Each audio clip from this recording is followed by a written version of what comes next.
ಬೆಂಗಳೂರಿನ ವಾಹನ ಸವಾರರೇ ಹುಷಾರಾಗಿರಿ. ನಿಮ್ಮ ವಾಹನಗಳಿಗೆ ಅಡ್ಡ ಬಂದು ನಿಮ್ಮ ಬಳಿ ಸುಲಿಗೆ ಮಾಡುವ ಗ್ಯಾಂಗ್ ಅಲರ್ಟ್ ಆಗಿದೆ. ಬೆಂಗಳೂರಿನ ಕೆಆರ್ಪುರಂ ಬಳಿ ರಸ್ತೆ ದಾಟುವ ನೆಪದಲ್ಲಿ ಏಕಾಏಕಿ ರಸ್ತೆಗೆ ನುಗ್ಗಿ ಕಾರಿನ ಮುಂದೆ ಬಿದ್ದಿದ್ದಾರೆ.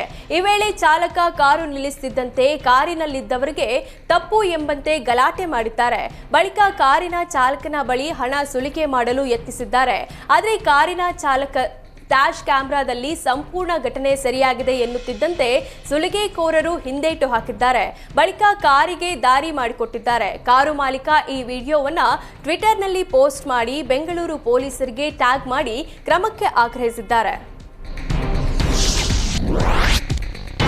ಬೆಂಗಳೂರಿನಲ್ಲಿ ಮನೆ ಮುಂದೆ ಬೈಕ್ ನಿಲ್ಲಿಸೋರೆ ಎಚ್ಚರ. ಬ್ಯಾಟರಿ ಕಳ್ಳರ ಕಾಟ ಶುರುವಾಗಿದೆ. ರಾತ್ರಿ ವೇಳೆ ಕಾರಿನಲ್ಲಿ ಬರುವ ಖದೀಮರು ಮನೆ ಮುಂದೆ ನಿಲ್ಲಿಸಿದ ಬೈಕ್ನಲ್ಲಿ ಬ್ಯಾಟರಿ ಕದ್ದು ಪರಾರಿಯಾಗಿದ್ದಾರೆ. ಕಾಮಾಕ್ಷಿಪಾಳ್ಯ ಪೊಲೀಸ್ ಠಾಣಾ ವ್ಯಾಪ್ತಿಯ ಪ್ರೇಮ್ ನಗರದಲ್ಲಿ ಖದೀಮರು ಕೈಚಳಕ ತೋರಿದ್ದಾರೆ. ರಾಜಾರೋಷವಾಗಿ ಕಾರಿನಲ್ಲಿ ಬಂದು ಬ್ಯಾಟರಿ ಕದೀತಿರೋ ಖದೀಮರ ದೃಶ್ಯ ಸಿಸಿಟಿವಿಯಲ್ಲಿ ಸೆರೆಯಾಗಿದೆ. ಕಳ್ಳರ ವಿರುದ್ಧ ಸೂಕ್ತ ಕ್ರಮ ಕೈಗೊಳ್ಳುವಂತೆ ಸಾರ್ವಜನಿಕರು ಆಗ್ರಹಿಸಿದ್ದಾರೆ. ಬಂಧಿಸಲು ಹೋಗಿದ್ದ ಪೊಲೀಸರ ಮೇಲೆ ರೌಡಿ ಶೀಟರ್ ಅಟ್ಯಾಕ್ ಮಾಡಿದ್ದಾನೆ. ಕಿರಣ್ ಅಲಿಯಾಸ್ ಸೈಕೋ ಕಿರಣ್ ಅನ್ನ ಎಚ್ಎಎಲ್ ಪೊಲೀಸರು ಬಂಧಿಸಲು ಹೋಗಿದ್ರು. ಜೆಬಿ ನಗರದ ಆರೋಪಿ ಮನೆಗೆ ಪೊಲೀಸರು ತೆರಳಿದ್ದು ಪೊಲೀಸರ ಮೇಲೆ ತಿರುಗಿ ಬಿದ್ದ ಆರೋಪಿ ಕಿರಣ್ ಡ್ರ್ಯಾಗರ್ ಮೂಲಕ ಪೊಲೀಸರ ಮೇಲೆ ಹಲ್ಲೆಗೆ ಮುಂದಾಗಿದ್ದಾನೆ. ಈ ವೇಳೆ ಇನ್ಸ್ಪೆಕ್ಟರ್ ಅಜರುದ್ದೀನ್ ಗಾಳಿಯಲ್ಲಿ ಗುಂಡು ಹಾರಿಸಿ ಆರೋಪಿಗೆ ಶರಣಾಗುವಂತೆ ಸೂಚನೆ ನೀಡಿದ್ರು. ನಂತರ ರೌಡಿ ಶೀಟರ್ ಸೈಕೋ ಕಿರಣ್ ಅನ್ನ ಪೊಲೀಸರು ಬಂಧಿಸಿದ್ದಾರೆ.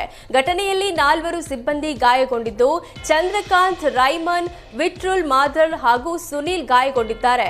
ಎಚ್ಎಎಲ್ ಪೊಲೀಸ್ ಠಾಣೆಯಲ್ಲಿ ಸೈಕೋ ಕಿರಣ್ ವಿರುದ್ಧ ಪ್ರಕರಣ ದಾಖಲು ಮಾಡಲಾಗಿದೆ.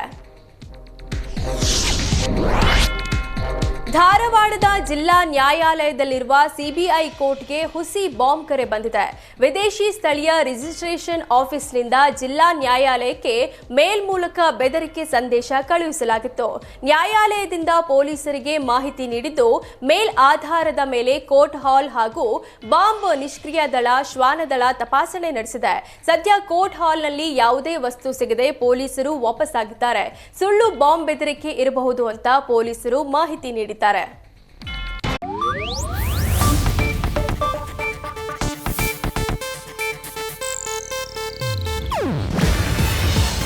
ಏಷ್ಯಾನೆಟ್ ನ್ಯೂಸ್ ನೆಟ್ವರ್ಕ್ ಪ್ರಸ್ತುತಿ.